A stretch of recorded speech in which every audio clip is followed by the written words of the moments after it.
അങ്ങനെ ദാൽ തടാകം കഴിഞ്ഞ് നേരെ പോയത് മഞ്ഞ് നിറഞ്ഞു നിൽക്കുന്ന സോനാമർഗിലേക്കാണ്.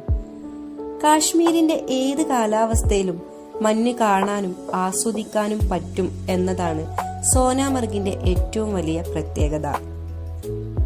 പോണി റൈഡ്, സ്കേറ്റിംഗ് തുടങ്ങി മഞ്ഞ് ആസ്വദിക്കാൻ ആവശ്യമായ വിനോദ പരിപാടികൾ ധാരാളം ഇവിടെയുണ്ട്.